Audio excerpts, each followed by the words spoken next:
देखो, मुझसे ये वाला सवाल काफ़ी सारे लोगों ने पूछा कि सर कैंसर पेशेंट्स में ये हेयर लॉस क्यों होता है। तो मैं उनको बताना चाहता हूँ कि कैंसर पेशेंट्स में कैंसर की वजह से हेयर लॉस नहीं होता, बल्कि कीमोथेरेपी की वजह से होता है। कीमोथेरेपी की वजह से सिर्फ हेयर लॉस नहीं होता, बल्कि और भी बहुत सारे साइड इफेक्ट्स होते हैं, जैसे कि nausea, vomiting, fatigue, dizziness, weakness, infection के चांसेस बढ़ जाते हैं, ब्लीडिंग के चांसेस बढ़ जाते हैं, और भी बहुत सारी चीज़ें होती हैं। लेकिन ऐसा होता क्यों है? तो बायोलॉजिकल इसका जो रीज़न है वो समझते हैं। 2 मिनट के अंदर अंदर ध्यान से सुनना। एक्चुअली कीमोथेरेपी जो डिज़ाइन की गई थी वो डिज़ाइन की गई थी रैपिडली डिवाइडिंग सेल्स को किल करने के लिए, क्योंकि कैंसर सेल्स, ट्यूमर सेल्स होती है वो रैपिडली डिवाइडिंग होती है, तो उनको किल करने के लिए की गई थी। लेकिन हमारी बॉडी में भी कुछ ऐसी सेल्स होती हैं जो हेल्दी सेल्स होती है, लेकिन वो भी रैपिडली डिवाइड करती है, जैसे कि हेयर फॉलिकल्स, बोन मैरो के सेल्स, और डाइजेस्टिव सिस्टम में एपिथेलियल सेल्स। तो मतलब कीमोथेरेपी डिफरेंशिएट नहीं कर पाता कि जो रैपिडली डिवाइडिंग सेल्स है वो कैंसर सेल्स को किल करना है या हेल्दी सेल्स को किल करना है, तो वो दोनों को इक्वली किल करता है। तो जब वो हेयर फॉलिकल्स को किल करेगा तो हेयर लॉस होगा, एलोपेशिया होगा।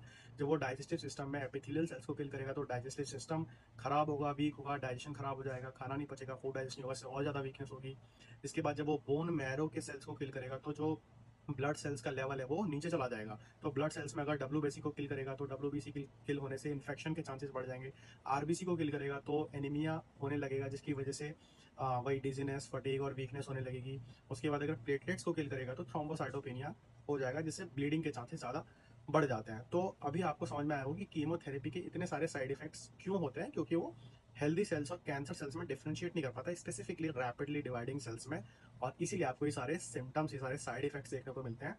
तो अगर तो इन सारे साइड इफेक्ट से बचने के लिए दी जाती है इम्यूनोथेरेपी, लेकिन इम्यूनोथेरेपी भी हर कैंसर पेशेंट्स को नहीं दे सकते। तो कब इम्यूनोथेरेपी देनी है, कब कीमोथेरेपी देनी है, नेक्स्ट वीडियो में डिस्कस करूंगा। फॉलो जरूर कर लेना और शेयर करो, क्योंकि कैंसर का ट्रीटमेंट तो बहुत मुश्किल है ही, कॉम्प्लिकेटेड भी है, लेकिन अच्छी और सटीक और प्रिसाइज इंफॉर्मेशन भी लोगों तक पहुंचना बहुत ज़्यादा ज़रूरी है, क्योंकि वो भी नहीं होती और इसकी वजह से मिसगाइडेड होते हैं। और जो कैंसर प्रिवेंट किया भी जा सकता है वो टाइम पे एक्शन ना लेने की वजह से एग्रेसिव हो जाता है। तो एक शेयर किसी की लाइफ बचा सकता है, बेहतर कर सकता है, तो शेयर एंड फॉलो। मिलते हैं नेक्स्ट वीडियो में।